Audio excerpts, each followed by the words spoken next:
ආයුබෝවන්.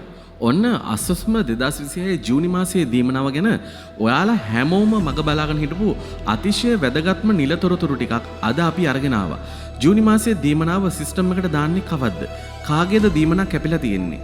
සල්ලි ගන්න බැංකුවට යන්න ඕනේ කවද්ද? අද වීඩියෝ එකෙන් අපි ඒ හැමදේම පැහැදිලිවම කතා කරමු. 2026 ජූනි මාසයට අදාළ අස්වස්ම දීමනාව ජූනි මාස 12 වෙනිදා වෙනකොට නිල වශයෙන්ම සිස්ටම් එකට ඇතුළත් කරලා තියෙනවා. ඉතින් ඔයාලා හැමෝම බලන් ඉන්නේ මේ සල්ලි අතට ගන්නේ කවද්ද කියලානේ. නිල තොරතුරු වලට අනුව මේ ජූනි මාසයේ 17 වෙනිදා වෙනකොට ඔයාලට ඔයාලගේ බැංකු ගිණුම් හරහා මේ මුදල් ලබා ගන්න පුළුවන්කම ලැබෙනවා. හැබැයි මතක තියාගන්න මෙවර ජූනි මාසයට අදාළ දීමනා හැමෝටම සිස්ටම් එකට දාලා නැහැ. ඒකට හේතුව මොකක්ද කියලා අපි දැන් බලමු. අස්වසුම පළමු අධ්‍යයනයෙන් සම්බන්ධ වුණු අයට මේ දීමනාව ලබා දෙන්න තීරණය කරලා තිබුණේ අවුරුදු 3ක කාලයකට විතරයි. ඒ කියන්නේ 2023 ජූනි මාසයෙන් පටන් ගත්ත පළමු අධ්‍යයනයේ අයට මේ 2026 ජූනි මාසයේ වෙනකොට අවුරුදු 3ක කාලය සම්පූර්ණ වෙනවා. අන්න ඒ නිසා මේ වන විට ප්‍රතිලාභී පවුල් 49000කගේ අස්වසුම දීමනාව සම්පූර්ණයෙන්ම නවත්තලා තියෙනවා.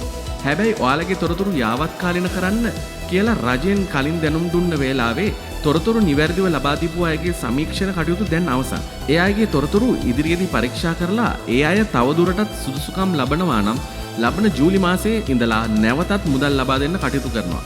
හැබැයි එදා තොරතුරු ලබා නොදුන්න අයගේ දීමනාව මේ ජූනි මාසෙන් පස්සේ සම්පූර්ණයෙන්ම නැවතෙනවා. විශේෂයෙන්ම දෙවෙනි අධීරයට මේ ප්‍රශ්නේ නැහැ. ඔයාලට දිගටම මුදල් ලැබෙනවා.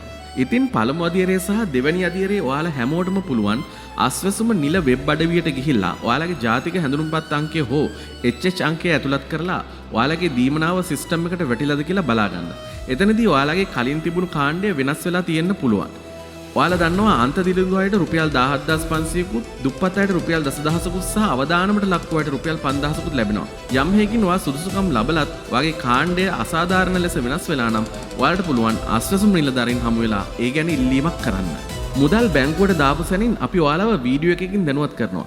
ඒ නිසා නිකරුණේ බැංකුවලට ගිහින් රස්තිය අදු වෙන්න එපා. පුළුවන් නම් ඔයාලගේ බැංකු ගිණුමට SMS alert එක හදාගන්න.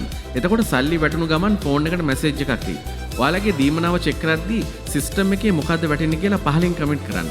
අස්වැසුම් ගන්න හැමෝටම බලපාන මේ වැදගත් නිවුස් එක යාළුවෝ හැමෝටම ෂෙයා කරන්න. තොරතුරු එසැනින් දැනගන්න අපේ channel එක දැන්ම subscribe කරලා තියාගන්න. හැමෝටම සුබ දවසක්.